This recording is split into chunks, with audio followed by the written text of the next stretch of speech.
So I was started with the chapter is matter around us pure.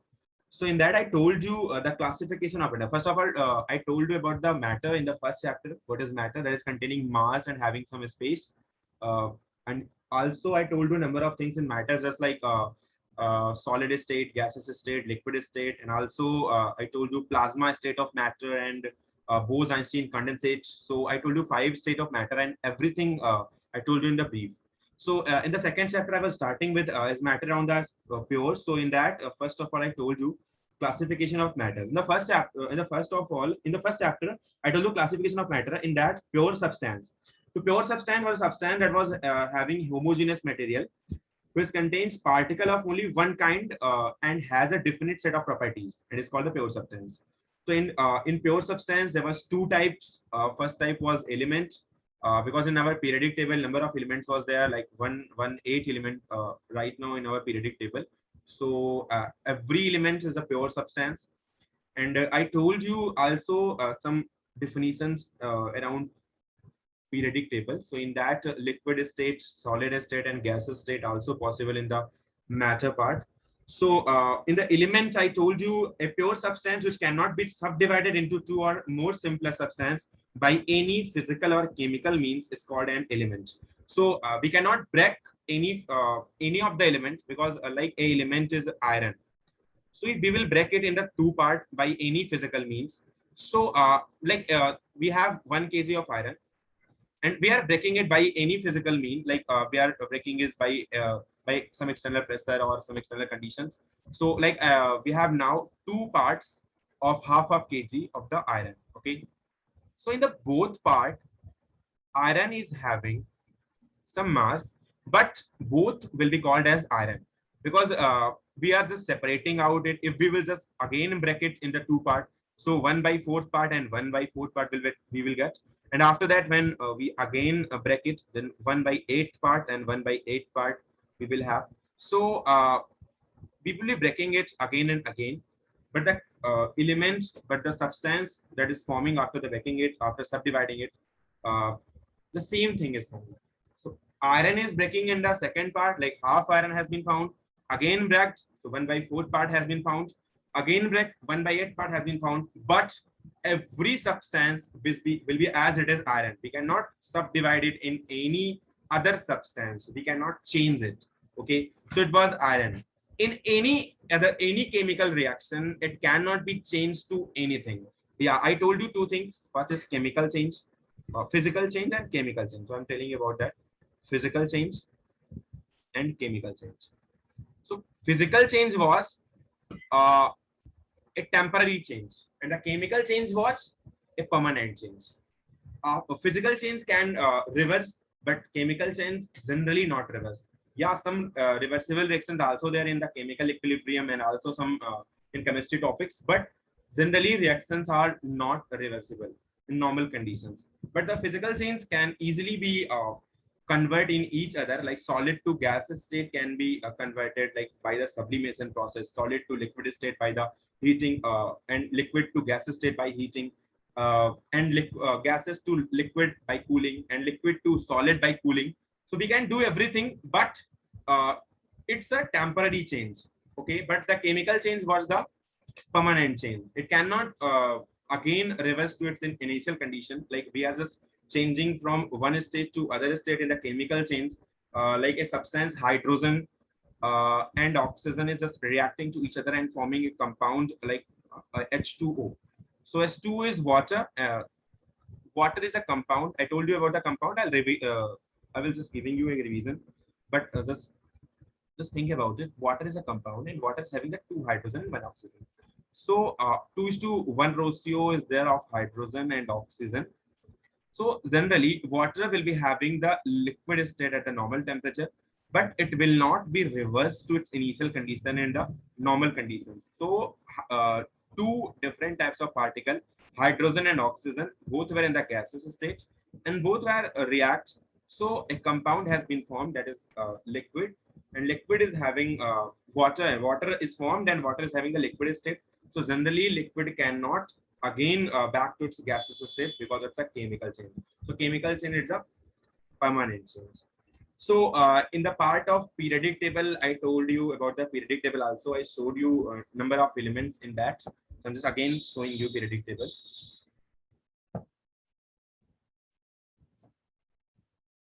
Just a minute, please.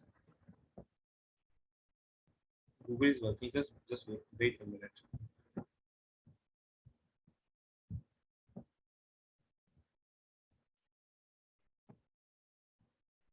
Yeah, I have periodic table on the screen. So periodic table having some different varieties of elements. In the first two group, there is S block, and S block is having metals because except hydrogen, lithium, beryllium, sodium, magnesium, potassium, calcium, everyone will behave as a metallic element because it is having extra electron to donate and to make the positive charge. I told you about the positive charge, negative charge, and also how element is donating its electron to form the charge particle because of gaining the stability and because of gaining the octet. So metal was just losing the electron and non-metal was just accepting the electron. So on the left side, there was metal, number of metal was there, and hydrogen is having the non-metallic character. It can show -1 of charge and +1 charge both. I told you that. And on the right side, I told you elements that is having the non-metallic characters: nitrogen, phosphorus, arsenic, and I told you about the halogen family, oxygen family, nitrogen family, carbon family, boron family, and also noble gas. So every element and every group is having the non-metallic character. And on the left side, there is metallic character. So I told you on the periodic table, I showed you every element is present in this table is a pure substance because like some elements like iron, some elements like magnesium, calcium generally found in the combined state because of the greater reactivity in it, but we extract it with some metallurgy and with some process of metallurgy. So we will extract it and we have just put it in the periodic table.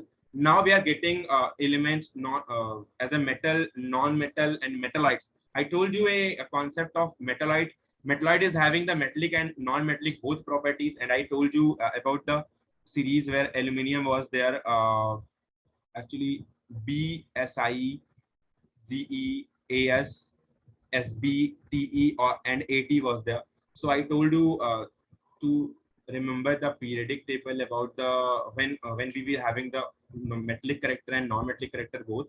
So there was a concept बाबा शिरडी गए ऐसे सबको telephone करना. Yeah, so I told you a concept to remember it. In that there was metallic and non-metallic both character. So and also I told you a process of amphoteric compounds here. So amphoteric compounds was there where I told you ZnAl, SnPb, Ga. So in that I told you some reactions also.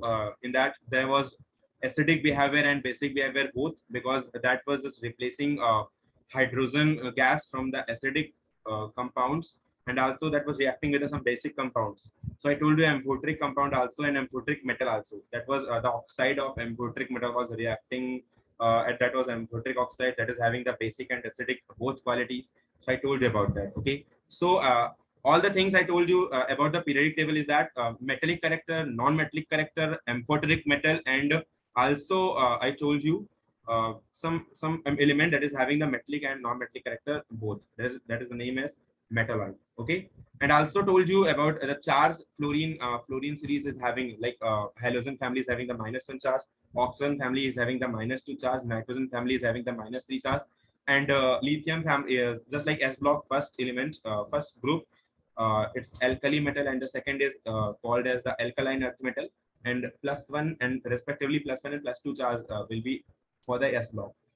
Okay. And also I told you some important element like Ag, Au, Pb, Hg, Pt, and in that I told you also charge and capabilities to form the compounds and capability to form the charge. I told you everything in that. Okay. So it's all about the periodic table. I think this is all about. Yeah, I told you the atomic weight also, size also, because up to down the cells will be increasing, and left to right the cells will be as it is same, but the effective nuclear charge will be increasing. That's why the size will reduce. So it's all about the periodic table I told you inside the matter part. Okay. So I'm just again moving forward with the element part. So classification of the element is having the some physical states like solid state, liquid state, and the gaseous state. I told you about the concept of bromine, iodine, why bromine is liquid and iodine is solid, because of the force in between, and because van der Waals force was there, and van der Waals force was weak. So bromine, iodine, and chlorine was just behaving. Chlorine as a gas, bromine was just like liquid, and iodine was just like solid. So up to down molecular weight was also increasing, size was also increasing. So it's all about the periodic table. Okay, so in that I already told you two elements exist at a room temperature. They are mercury and the bromine. I told you also about the mercury. I told you the poisonous nature of mercury and also reaction of mercury, and something about the precipitation in the mercury part. I told you mercury, Az, and Pb was making the precipitate with chlorine ion. So it's all about that. Okay. In the second part, I told you 11 elements exist at the gas at the room temperature. They are hydrogen, nitrogen, oxygen, fluorine, chlorine, helium, neon, argon, krypton, xenon, and radon. So it's all about that. Okay. And in the second part, I told you elements can be classified as a metal and non-metal. So there was a 22 non-metal I told you about, in the Nobel gas period, everyone was a non-metal. In the fluorine means in the halogen family, everyone was the non-metal. In the oxygen family also, everyone was the non-metal. But some metalite was also there, like tellurium. So in the halogen family, 80 astatine was the metalite. So it's all about the metal, non-metal, metallites, amphoteric metal, and also about the acidic behavior of the amphoteric metal, basic behavior of the amphoteric metal, and also size, and also the atomic mass. So till now, is there any problem with anyone? You can ask the question. So I'm just unmuting you. Yeah. No, sir. Sir, no problem. No, sir, no problem. So getting everything now? Yes, sir. Yes, sir. Yes, sir. Yes, यार sir. मैंने इसको detail में भी पढ़ाया हुआ है, एक एक चीज रिएक्शन भी डिटेल में पढ़ाई हुई है, तो मेरे को नहीं लगता कोई प्रॉब्लम होनी सर चाहिए। आज आप आज आप ऐसे पढ़ाए तो बहुत अच्छा लगता। क्या सर आज आप इंग्लिश में पढ़ाए थे तो अच्छा लगा। एंड सर ये सब तो वैसे ही बुक में लिखा है ये वैसे। Sir, can you tell one time noble gas? Yeah, noble gas is having the helium, neon, argon, krypton, xenon, and radon, and noble gas is a zero group. Okay, noble gas के बारे में काफी चीजें मैंने बताई थी, like पहली चीज वो स्टेबल होती है। देखो पहले बताता हूँ मैं क्या क्या मैंने बोला था। जैसे मान लो नियॉन है हमारे पास आर्गन है, हमारे पास हीलियम है। So helium is having the configuration 2, neon is having the configuration 28, and argon is having the configuration 288. Okay, so helium, neon, and argon was there. So in the argon, you can see neon is having 8 configuration on the last, and argon is having the 8 configuration on the last cell, and helium is having the 2 configuration on the only one cell is having the helium. And I already told you about the cells. Helium is having the one cell, so you can draw it. Helium is like this, and it is having 2 electron in it, and neon is having that 2 cell. The first cell is K cell and the second cell is L cell, and the third one there is KLM cell. So first cell, it is the second cell, and it is the third cell. So KLM 3 cell was there. So in the first, I already told you about the electron. In the first one, I showed you electron. So there was 2 electron in the first cell in the helium. In the first cell, every time in the every element, you will just showing 2 elements. 2 electrons, and in the second cell there are 2 not 2, it's 8 electron. So because neon is having the 2-8 configuration, and 2-8 is a magical number. I told you about the magical number also. Helium is having the magical number 2, neon is having the 2-8, and argon is having the 2-8-8 configuration. So every element is now stable, and they are not reactive. And I already told you about the neon, because neon is having the 8 electron outermost cell. So I'm just showing you about the electron. So 1, 2, 3, 4, 5, 6, 7, and 8 electron was in neon in the outermost cell.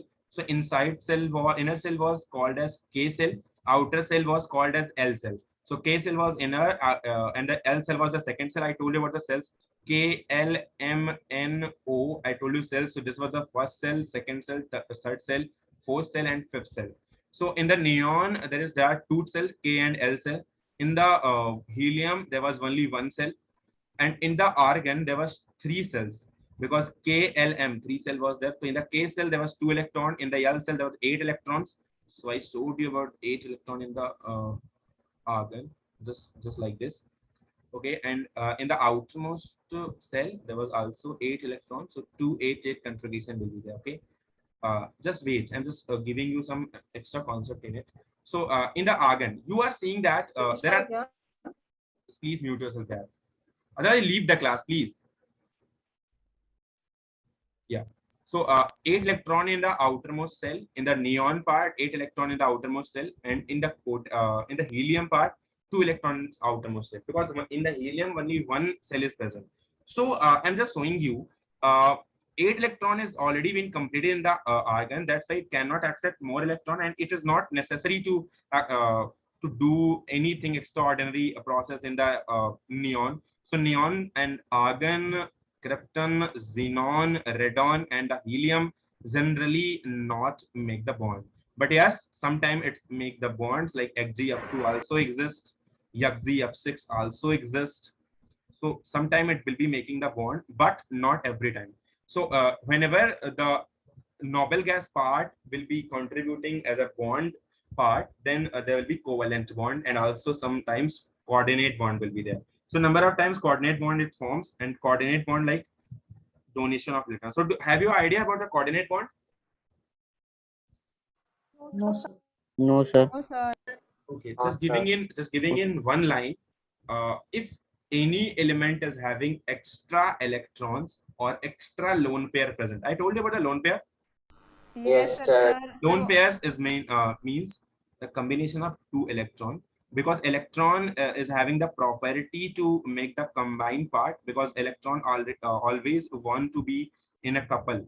So electron will be just coming as a 2 electron every time. So it is called as the Lone. electron pair or lone pair,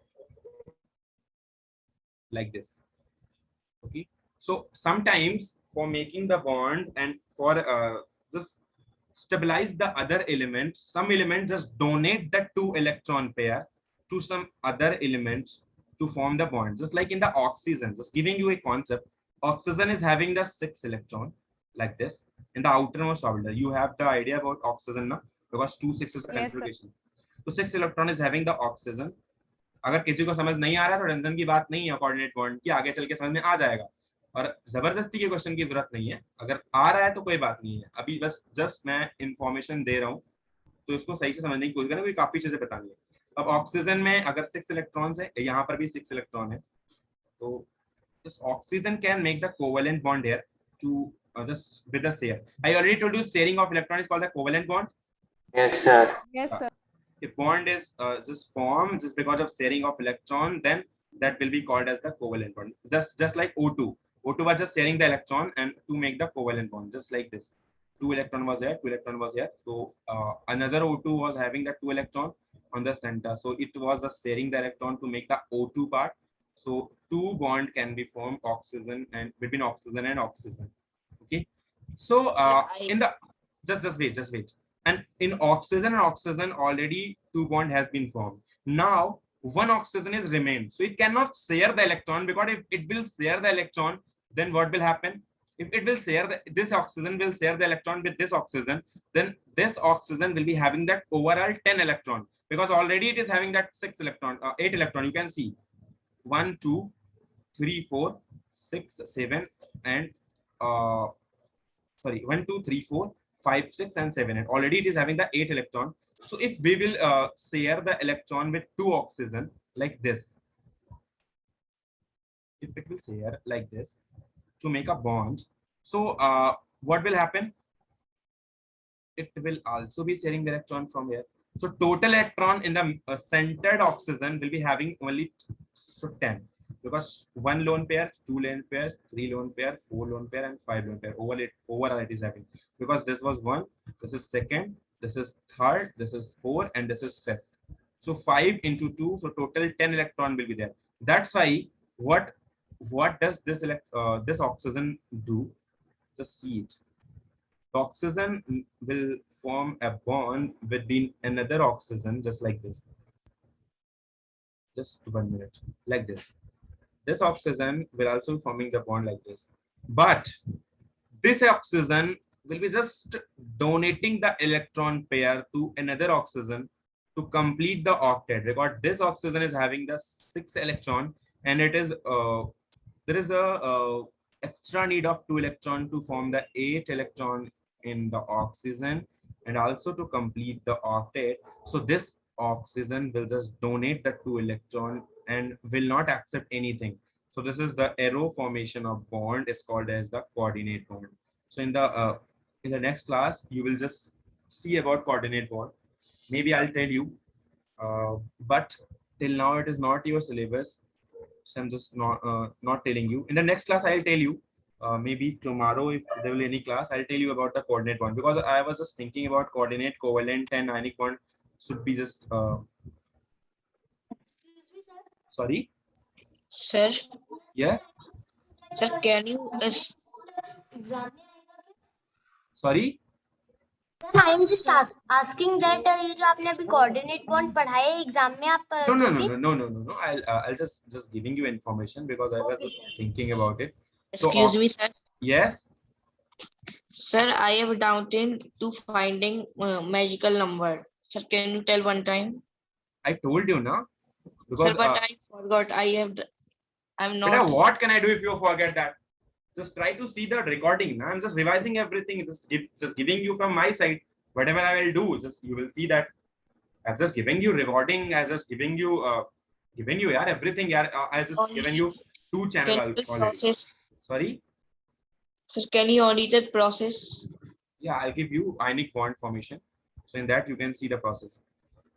Okay, so it was neon, argon, and helium. So helium is having the 2 electron, neon is having the 8 electron outermost orbital, and argon is having the 8 electrons in its outermost orbital. So there is not any need of extra electron in this. That's why it does not make the bond, and it is not reactive much more. I told you number of things about the noble gases. Just wait, there was a call from sir. Just wait.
Yeah, sorry for inconvenience.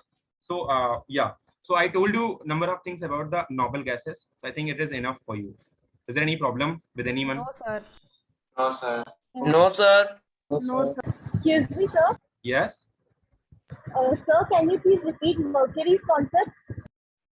Mercury is a poisonous element. It is also having the very high density, but some viscosity process, due to some viscosity process, there were some liquid state conditions, and also the bond inside the mercury was not good at that time. So I told you about the mercury, but the density was good. So I think poisonous भी होता है, और mercury के पास bond formations भी अच्छी होती हैं कहीं कहीं पे, बट इंटरमोलिकुलर अट्रैक्शंस से ज्यादा बड़ी चीज तो उसमें है कि उसके पास पार्टिकल बहुत छोटे होते हैं, और उसके बाद लिक्विड स्टेट में होता है, रिएक्टिव भी होता है, और भी कुछ चीजें बताई थी शायद. आई थिंक कोई बता सकता है अभी इन एलिमेंटल. सर मैं Stavya Shukla. Stavya Shukla. Sir because mercury के जो बॉन्ड्स हैं सर वो काफी ज्यादा टाइट होते हैं और उनके अंदर इंटरमोलिकुलर फोर्स ऑफ अट्रैक्शन काफी हाई होता है और इट इज वेरी डेंस, और सर वो पॉइजनस होता है, और sir it is a very shiny. So sir ये एक्चुअली हमारे मेटलॉइड्स में आता है, non metals and metals, but actually हमने इसको इसमें इसलिए नहीं रखा क्योंकि ज्यादा प्रॉपर्टीज ये मेटल्स की तरह शो कर रहा था। किसकी तरह से शो कर रहा था? सर मेटल्स की तरह। सर ये मेटल्स में एक एक्सेप्शन है लिक्विड का। हाँ वो तो ठीक है, मेटल में सर- मेटल में लिक्विड का सर एक्सेप्शन है, और ये ज्यादा प्रॉपर्टीज मेटल की तरह शो कर रहा था इसलिए इसको मेटल में रखा गया। सर स्तव्य ने बोला कि मरकरी की हाई इंटरमॉलिक्यूलर फोर्सेस और अट्रैक्शन होती है, अगर ये होता है तो फिर वो सॉलिड क्यों नहीं है? Can anyone tell?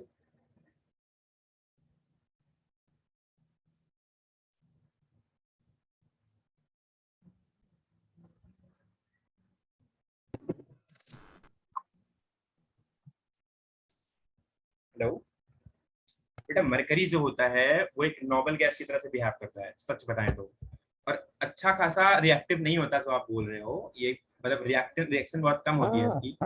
और इंटरमोलिकुलर फोर्स ऑफ अट्रैक्शन का मतलब ये है कि उसके पार्टिकल बहुत नजदीक होते हैं, इस वजह से डेंसिटी बहुत ज्यादा होती है। लेकिन मरकरी बिहेव करता है एक नोबल गैस की तरह से।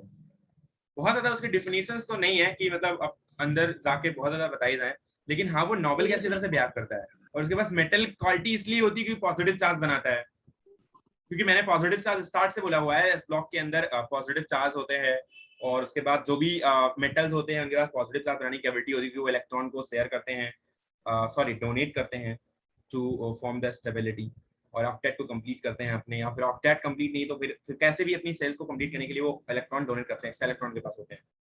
तो मरकरी जो होता है एक नोबल गैस की तरह बिहेव करता है, वो एक तरीके से गैसेस स्टेट में होता है। आई थिंक मतलब गैसेस स्टेट की तरह से अगर पूरा अगर क्वालिटी उसके बाद मेटल की नहीं होती ना, क्योंकि वो अगर पॉजिटिव चार्ज नहीं बनाता और उसके पास अगर डेंसिटी इतनी ज्यादा नहीं होती तो उसको उठा के नोबल गैस में रखा जाता। तो उसके पास एक तरीके की नोबल गैस की भी क्वालिटी बहुत ज्यादा होती है, इस वजह से वो लिक्विड स्टेट में पाया जाता है, क्योंकि नोबल गैस ऑब्वियसली पूरी गैस है, और मेटल के पास उसके बाद डेंसिटी काफी ज्यादा है, इसलिए केवल वो डेंसिटी और पॉजिटिव चार्ज है, दो रीजन बहुत हाई फाई है इसकी, पार्टिकल बहुत नजदीक होते हैं उसके। वाटर से 13 गुना ज्यादा डेंसिटी होती है मरकरी की, 13 गुना ज्यादा डेंसिटी होती है। सर ये आपने बताया था।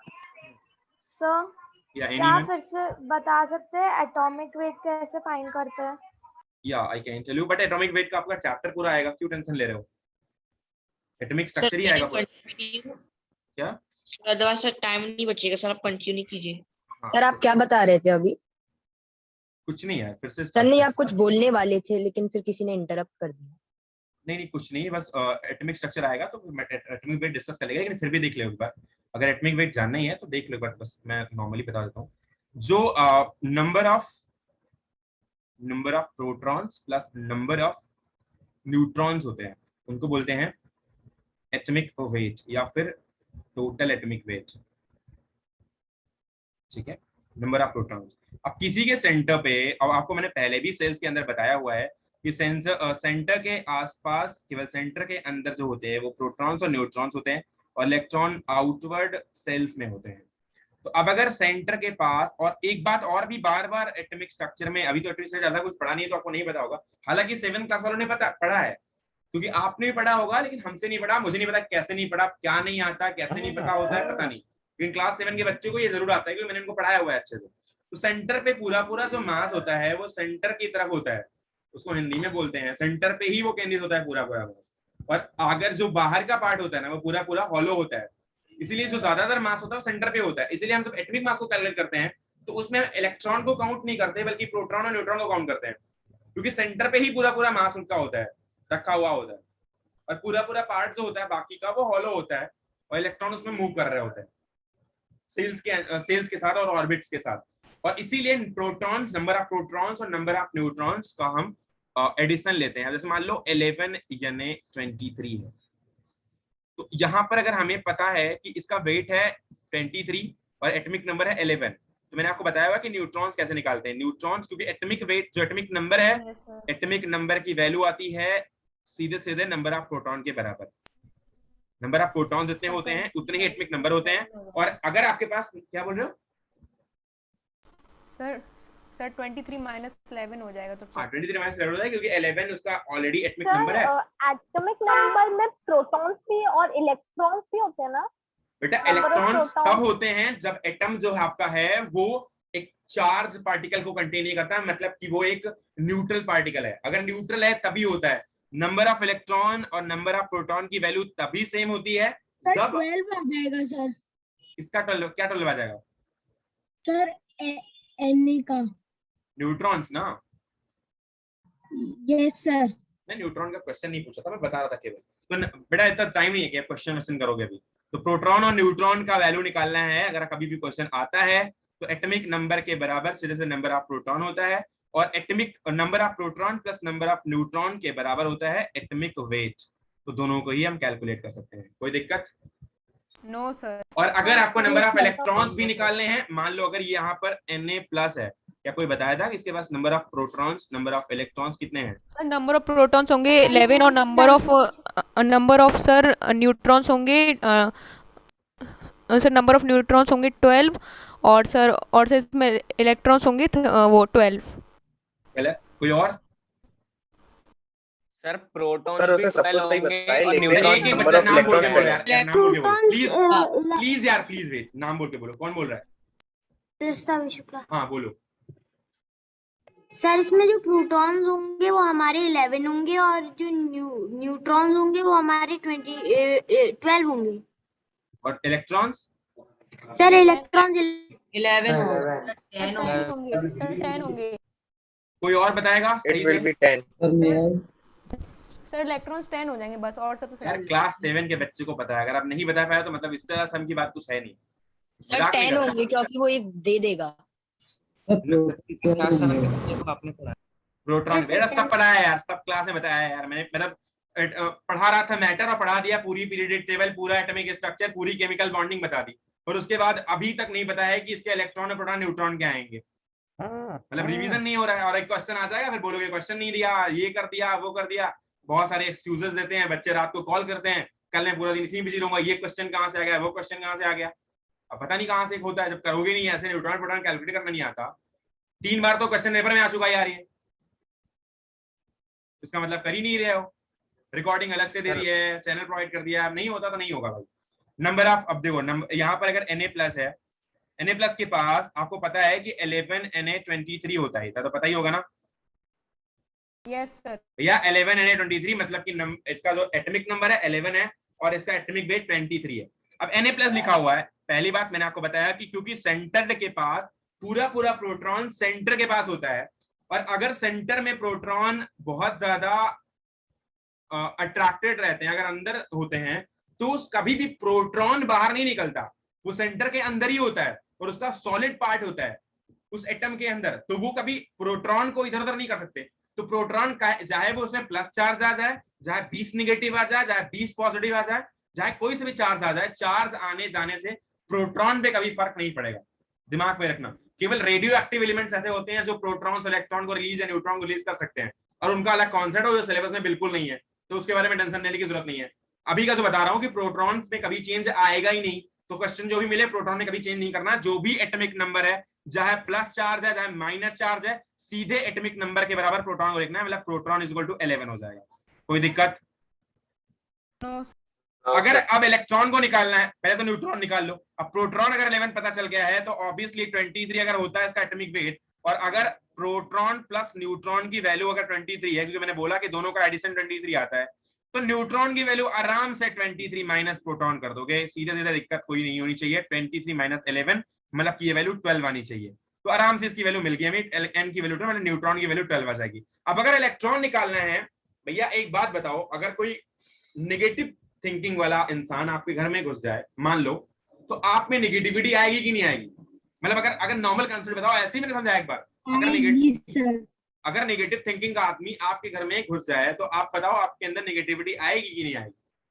दिक्कत पैदा करेगा कि नहीं? तो ऑब्वियसली अगर नेगेटिव थिंकिंग का आदमी अंदर आ रहा है, तो अगर Na को Na माइनस बना रहा है, तो इसका मतलब कि एक इलेक्ट्रॉन अंदर आया होगा, तभी बना रहा होगा वो, क्योंकि इलेक्ट्रॉन के पास नेगेटिव चार्ज होता है और प्रोटॉन के पास पॉजिटिव चार्ज होता है। सब कुछ बताया है, बार बार चिल्ला चिल्ला के बताया है। अगर ये भी नहीं आता मैं क्या करूं भाई? अब अगर नेगेटिव थिंकिंग का आदमी आपके घर में आया है और आपकी वैल्यू को नेगेटिव कर रहा है, आपके पास 0 चार्ज था, कोई दिक्कत की बात नहीं थी, आप अच्छे से जी रहे थे, अभी नेगेटिव चार्ज हो गया है, मतलब कि नेगेटिव इंसान कोई अंदर आया है, इसका मतलब एक इलेक्ट्रॉन एडिशन हुआ है यहाँ पर। अगर और यही नेगेटिव इंसान अगर आपके कोई घर में अगर कोई नेगेटिव हो चुका है, अगर वो घर से बाहर निकल जाए, मतलब कि -1 इलेक्ट्रॉन आ जाए, तो आपके पास क्या पॉजिटिविटी नहीं आएगी क्या? यस सर आएगी सर। तो फिर अगर ऐसे भी समझना था तो समझ सकते हो। और मैंने उस कॉन्सेप्ट को भी बताया है कि अगर मान लो एक नॉर्मल एटम है, और नॉर्मल एटम मतलब Na0 है, इसके पास 11 इलेक्ट्रॉन और 11 प्रोटॉन है, ऐसे करके सब बताया था मैंने।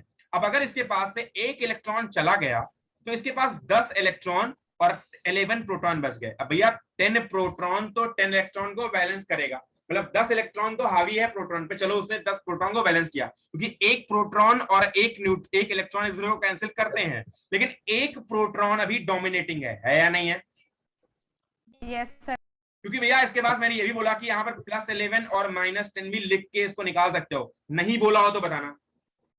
मैंने सीधे बोला था कि प्रोटॉन अगर है तो उसको +11 कर दो, कोई दिक्कत नहीं। अगर मान लो 11 प्रोटॉन है +11 कर दो, इलेक्ट्रॉन अगर है तो -10 इलेक्ट्रॉन कर दो, -10 कर दो उसको। अगर 10 इलेक्ट्रॉन है तो -10 कर दो, अगर 11 इलेक्ट्रॉन है तो -11 कर दो, जितना है उतना कर दो, उसमें कोई दिक्कत ही नहीं है। और आप आराम से प्रोटॉन इलेक्ट्रॉन दूसरे को कैंसिल करते हैं। अब यहाँ पर अगर प्रोटॉन हावी हो चुका है एक नंबर से, तो एक चार्ज आएगा कि नहीं आएगा? यस सर अगर मैं दे दूं, अगर मैं किसी से पूछूं कि कैल्शियम प्लस में कितने नंबर ऑफ इलेक्ट्रॉन है, तो कोई बताएगा? Yes sir. सर मैं बोलो। सर कहना है भैया कहना है, क्या नाम बताओ, क्या नाम? सर 18 ओके सर अनुराग Anurag Sharma builder. Sir 18 electrons होंगे। क्यों 18 इलेक्ट्रॉन्स होंगे? सर 18 इलेक्ट्रॉन्स इसलिए होंगे क्योंकि इसमें 20 प्रोटॉन्स होते हैं और इसमें 2 का मतलब पॉजिटिव चार्ज आ चुका है, तो ऑब्वियस सी बात है कि मतलब जो अपने 18 इलेक्ट्रॉन तो 18 प्रोटॉन के साथ मतलब बैलेंस हो जाएंगे, फिर बाकी के जो अपने 2 प्रोटॉन एक्स्ट्रा बच जाएंगे तो वो 2 पॉजिटिव ला 18 इलेक्ट्रॉन कैसे हो गए?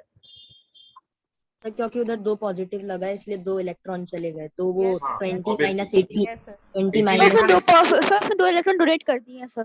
बिल्कुल बेटा, हाँ बिल्कुल। सर 2 इलेक्ट्रॉन डोनेट 20 किया है, -2 इसीलिए इसके पास 18 इलेक्ट्रॉन हुए हैं, और अभी इसके पास 18 इलेक्ट्रॉन है और 20 प्रोटॉन है। मुझे लगता है क्लास में कोई बच्चा ऐसा बैठा होगा जिसको इलेक्ट्रॉन प्रोटॉन न्यूट्रॉन कैलकुलेट करना नहीं आता हो। यस कोई अगर अब भी है तो बताओ।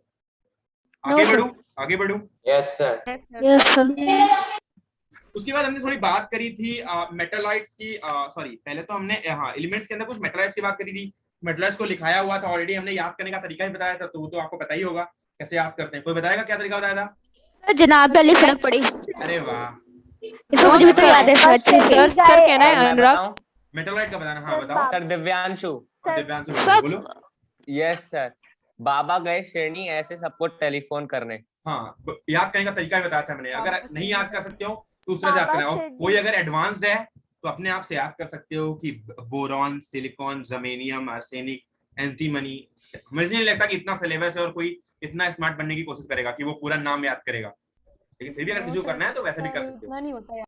हाँ, कोई बात नहीं। उसके बाद मैंने बताया मेटल और नॉन मेटल के बीच में डिफरेंस। बेटा नॉन मेटल और मेटल के बीच में डिफरेंस बताते वक्त मैंने कुछ सारी बातें करी थी, जैसे कि स्टेट की बात करी। तो स्टेट में मेटल्स की जो स्टेट होती थी जनरली वो सॉलिड स्टेट में था। Yes sir. Yes sir. Non metal ज्यादातर सॉलिड या फिर गैस स्टेट में थे। ब्रोमीन केवल एक ऐसा था जो लिक्विड स्टेट में पाया गया था। और क्यों पाया गया था, मैंने वॉन्डर वाल फोर्स बता के पूरी एक क्लास खत्म करी है उसके चक्कर में। लिक्विड, सॉलिड और गैसेस बताने के चक्कर में क्यों क्लोरीन गैसेस है, क्यों सॉलिड है आयोडीन, क्यों ब्रोमीन लिक्विड है। बेटा कोई कह तो नहीं पाएगा, मैंने कोई नहीं बताया, ये चीज नहीं छोड़ दी है और है नहीं सिलेबस में, बट फिर भी बताया हुआ है मैंने। लस्टर का बताया हुआ था, मेटल होगा, उसके बाद रिफ्लेक्ट होगी बॉडी से, तो उसके बाद लस्टर वगैरह भी अच्छा आएगा। नॉन मेटल होगा, डू नॉट हैव लस्टर। मैंने सल्फर वगैरह के बारे में थोड़ी बात भी करी थी उस वक्त।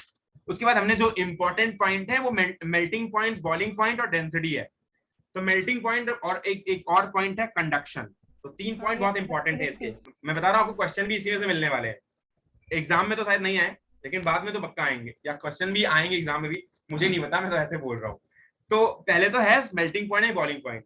अब मैंने बोला कि अगर सॉलिड स्टेट है तो उसके पास इंटरमोलिकुलर फोर्स ऑफ अट्रैक्शन ज्यादा है। अगर इंटरमोलिकुलर फोर्स ऑफ अट्रैक्शन ज्यादा है तो मतलब कि बॉन्ड ब्रेक करने में प्रॉब्लम होगी। इसलिए सॉलिड अगर है तो उसके पास बॉन्ड अच्छा बनेगा और ब्रेक करना दिक्कत करेगा। तो अगर हम मेल्टिंग पॉइंट बढ़ा रहे हैं, यानी कि मेल्टिंग उसकी कर रहे हैं, मेल्टिंग करना क्या होता था, सॉलिड से लिक्विड बनाना क्या होता है, सॉलिड तो लिक्विड सॉलिड से लिक्विड सॉलिड से लिक्विड जब हम बना रहे थे तो पार्टिकल की काइनेटिक एनर्जी बढ़ रही थी और सॉलिड में स्टेट में स्थित एक दूसरे से पार्टिकल बॉन्डेड थे, और जिस वक्त मैंने टेम्परेचर को बढ़ाया था एक्सटर्नल टेम्परेचर की वजह से, क्योंकि उसमें एक थर्मल एनर्जी काइनेटिक एनर्जी में कन्वर्ट हुई थी, और वो थर्मल एनर्जी काइनेटिक एनर्जी में कन्वर्ट होने की वजह से उसके काइनेटिक एनर्जी का जो फोर्स आया था उस पार्टिकल के बीच के जो फोर्स थे आपस में, मान लो कैल्शियम एक मेटल है, अब कैल्शियम के पास सॉलिड है, मान लो कैल्शियम, तो कैल्शियम के बीच में मेटेलिक बॉन्डिंग थी, और उस मेटेलिक बॉन्डिंग को बनाने के लिए मान लो एक बॉन्ड या फोर्स एक दूसरे को, मान लो दो कैल्शियम के मेटल है, मैं एक बार दिखा देता हूं, अगर कैल्शियम और कैल्शियम है और दोनों एक दूसरे के साथ या फोर्स से मान लो अटैच्ड है, तो मैंने ये बोलने की कोशिश की थी कि मान लो यह फोर्स है और हमने यहाँ पर एक्सटर्नल टेम्परेचर दिया बाहर से, तो टेम्परेचर देने की वजह से क्योंकि थर्मल एनर्जी अंदर गई है तो थर्मल एनर्जी ने कहीं ना कहीं से कन्वर्जन जरूर किया होगा, एनर्जी हमेशा कंजर्व होती है, तो अब अगर थर्मल एनर्जी काइनेटिक एनर्जी में कन्वर्ट हुई तो कैल्शियम और कैल्शियम के बीच के जो पार्टिकल थे, कैल्शियम और कैल्शियम का जो दो पार्टिकल थे ये आपस में इनकी काइनेटिक एनर्जी बढ़ गई, अब काइनेटिक एनर्जी बढ़ी तो ये पार्टिकल लगे मूव करने, अब मूव करने लगे तो इसके पास फोर्स जो अट्रैक्शन था जो इनको बांध करके रखा था, मतलब मेटेलिक फोर्स जो था, इसके बाद मेटेलिक बॉन्ड था वो बॉन्ड टूटने लग गया, तो अब जैसे ही काइनेटिक एनर्जी बढ़ती गई और हम बाहर से टेम्परेचर देते गए और इनके पास मेटेलिक बॉन्ड टूटते गए, लेकिन अगर ये फोर्स तेज है तो इसके पास इतना बॉन्ड टूटना मुश्किल होगा, लेकिन गैस स्टेट में जो पार्टिकल है या जो लिक्विड स्टेट में पार्टिकल है उसके पास जो बॉन्ड बना है वो उतना दिक्कत वाला बॉन्ड नहीं है, उसके पास पार्टिकल उतने नजदीक नहीं, हाइड्रोजन बॉन्डिंग मैंने बताई थी उस वक्त, वाटर का सब बताया था, तो वाटर में थोड़ा सा दिक्कत थी, लेकिन हाइड्रोजन बॉन्डिंग इतनी ज्यादा टफ नहीं थी, वो नॉर्मल कोवेलेंट बॉन्डिंग से कमजोर होती है, हाँ होती है, उसकी वजह से मेल्टिंग पॉइंट वगैरह बढ़ता है, थोड़ा बहुत डिस्कस करने की कोशिश की थी, लेकिन सॉलिड और लिक्विड और गैसेस में जो मेल्टिंग पॉइंट और बॉइलिंग पॉइंट है उनका रीजन मैंने बताया था, मान लो नॉन मेटल है और मेटल है, तो मेटल में क्योंकि सॉलिड है और नॉन मेटल थोड़े बहुत सॉलिड है लेकिन वॉन्डरवाल फोर्स है उनके अंदर और वो गैसेस स्टेट में ज्यादातर है, तो गैसेस और सॉलिड होने की वजह से या सॉलिड जो भी है भी उनके पास वॉन्डरवाल फोर्स है ज्यादा, तो इसकी वजह से क्या होता है वो मेटेलिक बॉन्ड से कमजोर होता है और बॉन्ड उनका टूटना इजी होता है, इसलिए जब हम एक्सटर्नल कंडीशन में टेम्परेचर को देते हैं या टेम्परेचर बढ़ाते हैं क्या सर, तो भी लेकिन मतलब वो मतलब सॉलिड फॉर्म में है तो आयोडीन, लेकिन उनका मेल्टिंग पॉइंट तो भी कम है सर, क्योंकि van der force of attraction, obviously van der Waal force of attraction है, क्योंकि वॉन्डरवाल फोर्स ऑफ अट्रैक्शन उतना ज्यादा दिक्कत नहीं करता है, अरे है तो कार्बन भी सॉलिड, यस सर, है तो बहुत सारे सॉलिड्स, ऐसी बात नहीं है, लेकिन कार्बन भी तो सर एक्सेप्शन है सर, उसकी मतलब मेल्टिंग पॉइंट ज्यादा, हाँ मतलब बता रहा हूँ कि नॉर्मली मतलब उनके पास जो बॉन्ड्स हैं वो हैं वॉन्डरवाल फोर्स से अट्रैक्टिव है, तो वॉन्डरवाल फोर्स में अट्रैक्टिव है तो उतनी ज्यादा दिक्कत की बात नहीं है, आराम से मेल्टिंग पॉइंट बॉइलिंग पॉइंट आ जाता है इजीली, तो अगर टेम्परेचर बढ़ाते हैं तो टूटना इतना मुश्किल नहीं करता, लेकिन मेटल में टूटना मुश्किल करता है, कोई दिक्कत रही इस पॉइंट में नो सर, किसी को? नो सर, नहीं उसके सर, बाद एक मैंने डेंसिटी का पॉइंट बताया था, उसमें भी इंटरमोलिकुलर फोर्स ऑफ अट्रैक्शन की बात की थी कि अगर इंटरमोलिकुलर फोर्स ऑफ अट्रैक्शन ज्यादा है, पार्टिकल नजदीक है, मेटेलिक बॉन्डिंग से बॉन्डेड है, तो कोई दिक्कत की बात नहीं है, उसके पास जब पार्टिकल नजदीक होंगे तो एक पार्टिकुलर एरिया के अंदर अगर हम डेंसिटी कैलकुलेट या पार्टिकुलर एरिया का अगर या पार्टिकुलर वॉल्यूम का अगर मैं मास निकालना चाहूंगा तो उसका मास ज्यादा आएगा, इसका मैंने एक फॉर्मूला बताया था, density is equal to mass upon volume, mass upon volume, mass upon volume, बहुत सारे क्वेश्चंस भी कराए हैं इस पे, पिछले टॉपिक में मैंने काफी क्वेश्चन भी कराए थे डेंसिटी पे, और शायद आपके पेपर में एक आध डेंसिटी का क्वेश्चन आया भी था, यस तो सर, मुझे लगता है कि डेंसिटी में किसी को प्रॉब्लम होगी, अगर एक पार्टिकुलर वॉल्यूम के अंदर बात करेंगे तो उस वॉल्यूम के अंदर मास ज्यादा हो जाएगा, अगर मैंने ये भी बताया था कि मान लो एक छोटा सा डिब्बा है और यहाँ पर एक छोटा सा डिब्बा है, अगर इसमें डेंसिटी ज्यादा है तो मतलब पार्टिकल ज्यादा आ जाएंगे, यानी कि ज्यादा एक दूसरे के पास रहेंगे और ज्यादा पार्टिकल रह जाएंगे अंदर, और इसका वेट निकालेंगे तो वो ज्यादा आएगा, वैसे पार्टिकल अगर दूर दूर रहे तो वो दूर दूर रहेंगे और इसका वेट निकालेंगे तो कम आएगा, जबकि वॉल्यूम दोनों का सेम है, तो मैंने बताया था अगर वॉल्यूम कांस्टेंट है मान लो तो डेंसिटी जो होती है वो डायरेक्टली प्रोपोर्शनल टू मास, मैंने इसके भी कैलकुलेशंस भी करवाई हैं और इसके बारे में टॉपिक्स के बारे में आगे बताया गया। तीसरी चीज है कंडक्शन, कंडक्शन में क्या था मैंने बताया था कि मेटल्स जो होते हैं उनके पास फ्री इलेक्ट्रॉन्स होते हैं मूव करने के लिए और नॉन मेटल के पास फ्री इलेक्ट्रॉन्स मूव करने के लिए नहीं होते, इनफैक्ट उनको एक्स्ट्रा इलेक्ट्रॉन्स की जरूरत होती है क्योंकि उनको अपने ऑक्टेट को कंप्लीट करने के लिए 1 या 2 या 3 इलेक्ट्रॉन की जरूरत है। मैंने आपको ये भी पूरा एक नंबर लाइन पे ड्रॉ करके बताया हुआ है कि कैसे कितने इलेक्ट्रॉन की कहां पे जरूरत है, कार्बन के बाद जरूरत पड़ने लग जाती है, कार्बन के पास तो कार्बन के पहले जो भी एलिमेंट है जैसे कि मान लो एल्यूमिनियम था, जैसे बेरिलियम था या फिर सोडियम था, तो उनमें, या फिर जो भी लिथियम था, तो उन बेरिलियम था, लिथियम था, उनके पास क्या था, जैसे लिथियम के पास एक एक्स्ट्रा इलेक्ट्रॉन था, मैंने कंट्रीब्यूशन में बताया हुआ है बेटा, एक एक्स्ट्रा इलेक्ट्रॉन था। अब एक एक्स्ट्रा इलेक्ट्रॉन होने की वजह से ये एक एक्स्ट्रा इलेक्ट्रॉन को डोनेट करके अपनी कंडीशन को, यानी कि अपनी स्टेबल कंडीशन को 2 में जाने में पसंद करेगा, जबकि अगर 2-8 में इसको जाना हुआ, यानी कि 2-8 की कंट्रीब्यूशन में अगर ये गया तो 7 इलेक्ट्रॉन को अंदर लेना पड़ेगा। अगर और 7 इलेक्ट्रॉन को अंदर लेने के चक्कर में ये Li के ऊपर -7 चार्ज बैठा जाएगा, बैठाएगा या नहीं? Yes sir. सर ऐसा पॉसिबल है नहीं, और जो पॉसिबल नहीं है, 4 से ऊपर चार्ज जनरली होते नहीं, ऑक्सीडेशन स्टेट की बात करते हैं फिर, और वो अभी है नहीं, इसलिए बताया नहीं। तो हमने बताया कि ये ज्यादातर चार्ज डोनेट करते हैं, बेरिलियम भी चार्ज डोनेट करता है, तो चार्ज डोनेट करना इनके लिए इजी है, और चार्ज डोनेट करके, और इसीलिए चार्ज डोनेट करने की वजह से, इलेक्ट्रॉन डोनेट करने की वजह से इसके पास फ्री इलेक्ट्रॉन्स होते हैं। और भी मोबाइल इलेक्ट्रॉन्स के बारे में भी मैंने बताया, ग्रेफाइट वगैरह के बारे में, तो काफी कुछ डिस्कस किया था ग्रेफाइट का, डायमंड का। ग्रेफाइट के पास जो 3D स्ट्रक्चर था, डायमंड के पास 2D स्ट्रक्चर था, और उसके पास ग्रेफाइट में मैंने पेंसिल वगैरह का एग्जांपल ही बताया था उस वक्त, कि उसके पास फ्री इलेक्ट्रॉन्स होते हैं, मूव करते हैं, डायमंड में नहीं मूव करते, इसलिए वो कंडक्टिव नहीं होता है। नॉन मेटल में इतनी दिक्कत नहीं है, उनको एक्स्ट्रा इलेक्ट्रॉन चाहिए, उनके पास फ्री इलेक्ट्रॉन मूव करने के लिए है नहीं, मेटलिक बॉडी नहीं है, बॉन्ड इतने अच्छे हैं नहीं, ट्रांसपेरेंसी है, और उसके पास बीच में स्पेस भी ज्यादा है, तो इसलिए पार्टिकल इजीली वहां पर इलेक्ट्रिसिटी का फ्लो भी नहीं हो सकता है। तो काफी कुछ डिस्कस किया था डिटेल में मैंने कंडक्शन के अंदर, कोई दिक्कत? Yes sir. सर वो आपने डक्टिलिटी में सर वो एलोंगेशन ही बताया। हाँ, डक्टिलिटी वगैरह तो इजी एग्जांपल है यार, मेलेबिलिटी या फिर डक्टिलिटी, वो तो हम प्रैक्टिकल एग्जांपल अपने घर पे देखते रहते हैं। सर आपने सारी चीजें डिटेल में बता दी थी। हाँ, फिर से अब रिवाइज कर रहा हूँ तो बताऊंगा ना यार। नहीं सर, मैं तो पहले ही बता। ओके, आगे मैंने कंपाउंड्स बताए हैं। कंपाउंड्स में क्या था, कोई बताएगा कंपाउंड्स क्या होते हैं? formed by 2 or more elements. Sir कहना है अनुराग? So in a definite ratio by mass, 2 or more elements formed. किसी ने IGSO के लेक्चर्स देखे? IGSO, वेट IGSO लेक्चर किसी ने देखे? यस सर, मैंने देखा था। उसमें बेटा मैंने मास, डेफिनेट मास लॉ का ऑफ कांस्टेंट और डेफिनेट प्रोपोर्शन, डिफरेंट प्रोपोर्शन और वो बताया हुआ है। कोई दिक्कत तो नहीं किसी को? नो सर, कोई दिक्कत नहीं। यार क्वेश्चंस भी कराए थे उसके, मैंने क्वेश्चंस एक्स्ट्रा कुछ क्वेश्चंस दिए, मैं प्रोवाइड कर दूंगा उसको, एक बार आप कर लेना क्वेश्चंस, ठीक है? तो उसमें ये वाला जो मास है ना, जो ये जो फॉर्मूला है कंपाउंड वाला और डिफिनिट प्रोपोर्शन वाला, वो मैंने वहां पे बताया हुआ है।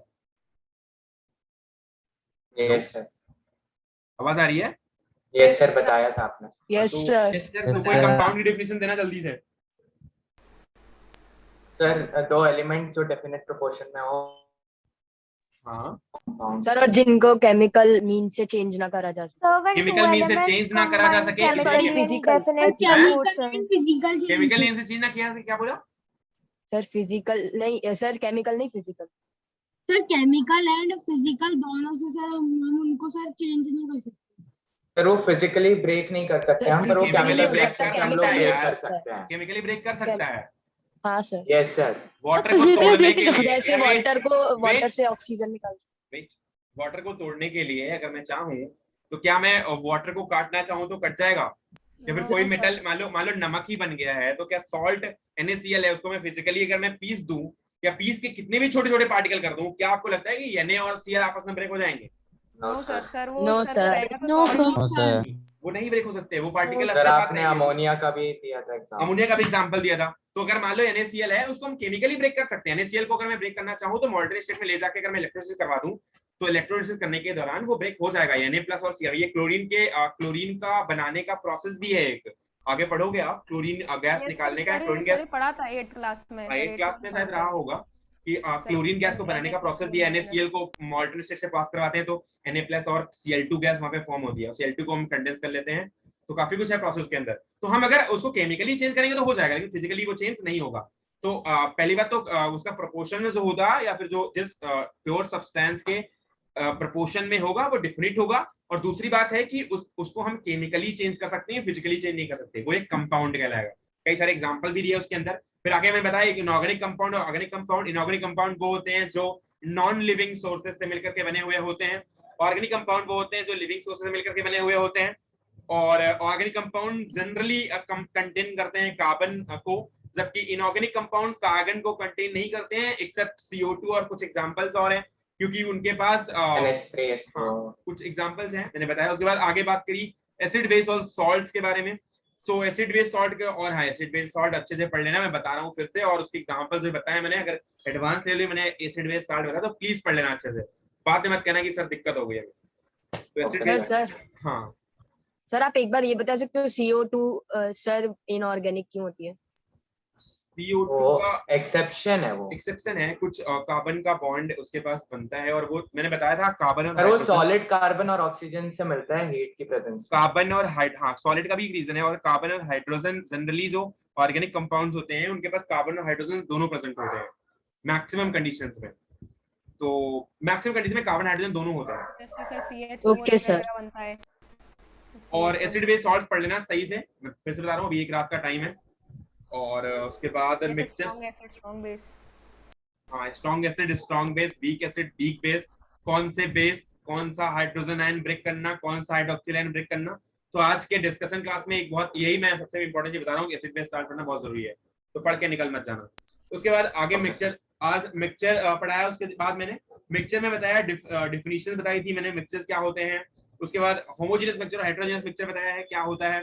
एक यूनिफॉर्मली मिक्स्ड होता है, यूनिफॉर्मली मिक्स नहीं होता है। होमोजेनियस रेशियो होता है, यूनिफॉर्मली मिक्स्ड रेशियो होता है, और एक डिफिनिट प्रोपोर्शन होता है। काफी चीजें बताई उसके अंदर। कंपोजिशन सेम होता है। कंपाउंड मिक्सचर में डिफरेंस बताया मैंने। उसके बाद उसके लिए केमिकली रिएक्ट नहीं करता। हाँ, 6-7 उसके लिए अलग अलग एग्जांपल्स भी दिए हैं हमने। उसके बाद ट्रू सॉल्यूशन आज ही डिस्कस किया है। और सैचुरेटेड और अनसैचुरेटेड भी पढ़ लेना अच्छे से, ये सब भी चीजें पूछी जा सकती सुपर हैं। सैचुरेटेड, सुपर सैचुरेटेड, हाँ, सैचुरेटेड, सुपर सैचुरेटेड और अनसैचुरेटेड इसको नहीं आप बता सकता है। अनसैचुरेटेड सर आप मतलब सुपर सैचुरेटेड एक और बार बता। अच्छा, एक बार सर, सुनो, जल्दी एग्जाम- सुनो, wait wait wait wait wait, एक क्वेश्चन पूछ रहे उसने। अब अगर मान लो हमने एक सॉल्यूशन लिया है, मान लो एक मैंने वाटर लिया है, तो वाटर में हमने क्या किया, मिलाना स्टार्ट किया, एक चीनी को मिलाना स्टार्ट किया। अब मैंने 4 चम्मच चीनी डाल दी, और 4 चम्मच चीनी डाली, फिर से 2 चम्मच चीनी डाली, अभी डिसॉल्व हो रही है, फिर से 2 चम्मच चीनी डाली और घोल दिया, डिसॉल्व हो गई, फिर से 2 चम्मच चीनी डाली, डिसॉल्व हो गई। अब 10-12 चम्मच ऐसे मैंने करके डाल दी, तो 3, 2, 5, 2, 7 करके ऐसे हमने कई सारे चम्मच डाल दिए। अब इस डालता गया और डिसॉल्व होती गई। जब तक वो डिसॉल्व हो रही है, मतलब मैंने 3 चम्मच डाला, फिर 2 चम्मच डाला, फिर 2 चम्मच डाला, अभी जब तक वो डिसॉल्व होती जा रही है, तब तक की कंडीशन, उस पार्टिकुलर सॉल्यूशन की कंडीशन को बोलेंगे अनसैचुरेटेड सॉल्यूशन। ठीक है। एक वक्त ऐसा आएगा जब चीनी का डिसॉल्व होना उस सॉल्यूशन के अंदर बंद हो जाएगा। एक पीक ऐसा आएगा, मान लो 13वां चम्मच डाला और 13 चम्मच के बाद वो डिसॉल्व होना बंद हो गया, और जैसे ही डिसॉल्व होना बंद हुआ, वो कंडीशन एक सैचुरेशन की कंडीशन होती है। मैंने ग्राफिकल रिप्रेजेंटेशन भी उसका दिया हुआ है। वो एक सैचुरेशन की कंडीशन होती है। जैसे ही वो डिसॉल्व होना बंद होगा, इंस्टेंटली वो ग्राफ नीचे आता है, और मास तो बढ़ाते जाते हो आप, लेकिन वो सोलुबिलिटी नहीं होती उसके अंदर, वो सोलुबलाइज नहीं रहता। चीनी आप फिर से 2, 3 चम्मच, 4 चम्मच, 10 चम्मच डाल दो, नहीं डिसॉल्व होगा। वो एक सैचुरेटेड सोल्यूशन है। अब मेरे पास एक ऑप्शन और बचता है, अगर मैं टेम्परेचर को बढ़ा दूं, अगर एक्सटर्नल कंडीशन में टेम्परेचर बढ़ा दूं, मतलब अगर मैं काइनेटिक एनर्जी उसकी बढ़ा दूं, तो काइनेटिक एनर्जी बढ़ाने के चक्कर में हम उसको सॉल्युबिलिटी बढ़ जाएगी। सर उसकी स्पेस भी बढ़ जाएगी intermolecular. Sir solubility is directly proportional to temperature obviously, लेकिन वो भी एक डिफिनिट रेंज तक होता है। उस रेंज तक टेम्परेचर बढ़ाएंगे और उस रेंज तक वो डिसॉल्व हो जाएगी चीनी, लेकिन उसके बाद हम उसके टेम्परेचर को बढ़ाएंगे तो वो डिसॉल्व नहीं होगी। और सच बताएं तो कंडीशन ये है कि अगर आपने 100 डिग्री सेंटीग्रेड के ऊपर आपने वाटर को कर दिया ना, तो वाटर ही उड़ जाएगा। यस सर, तो डिसॉल्व होने की तो बात ही नहीं है। सर समझ रहे हो ना? सर वो मुझे सर एक चाशनी भी होती है पूछना था। क्या नहीं समझ आया? सर वो मुझे एक क्वेश्चन पूछना था मॉड्यूल में से। यार व्हाट्सएप कर देना यार, टाइम तो नहीं है, मैं स्टेशन में बैठा हूँ। सर चाशनी, ओके सर। सर चाशनी सुपर सैचुरेटेड सॉल्यूशन होता है क्या? चाशनी एक अनसैचुरेटेड है। ओके, चाशनी मिला सकते हैं। अनसैचुरेटेड है, क्योंकि चाशनी में डेफिनेटली हर घर में चाशनी अलग अलग बनती है। किसी को रसगुल्ला ज्यादा अच्छा चाहिए होता है, या तो वो कम चाशनी मिलाता है, आपको सही से बताऊं तो। क्योंकि अगर ज्यादा चाशनी मिला दी तो कुछ दिन मीठा लगेगा, लेकिन जल्दी खराब होगा। और कम चाशनी मिलाओ तो ज्यादा अच्छा रसगुल्ला बनता है। बना के देखना। रसगुल्ला मतलब क्या, रसगुल्ला बनाओ या गुलाब जामुन बनाओ? सर तो चाशनी अनसैचुरेटेड होती है। चाशनी जनरली अनसैचुरेटेड ही होती है, क्योंकि उसके पास और शुगर हम मिला सकते क्योंकि हैं। अभी वो मिला हम अपने अकॉर्डिंगली, हमने जो भी हमें जरूरत थी घर में वो हमने मिला लिया, तो और हम मिला सकते हैं। और सही बताएं तो उसमें वो सुपर सैचुरेटेड इसलिए नहीं है क्योंकि अभी डिसॉल्व होता रहता है, और वो हम उसमें ज्यादा कैलकुलेट भी नहीं कर पाते, क्योंकि शुरुआत से ही तो मैं टेम्परेचर बढ़ाना स्टार्ट कर देता हूँ। तो हमें पता भी नहीं चल पाता है। जैसे ही अब रखा Yes, चाशनी को, sir. वैसे ही टेम्परेचर बनाना स्टार्ट कर दिया, तो वो उतना मतलब एक तरीके का समझ सकते हो कि स्पेसिफिक डेफिनेशन नहीं कह सकते उसको कि वो सैचुरेटेड है, अनसैचुरेटेड है, लेकिन और या फिर वो सुपर सर सैचुरेटेड है, कंडीशंस पे लेकिन हाँ डिपेंड करता है। अनसैचुरेटेड है। अगर वो डिसॉल्व हो रही है तो अनसैचुरेटेड है। ठीक है, Okay, sir. You can leave the class. All the best for your Sir. Exam. अगर Thank you, sir. Bye, sir. Sir, Thank you, test sir. में set. Thank you, Sir, thank you, thank you to all. Sir,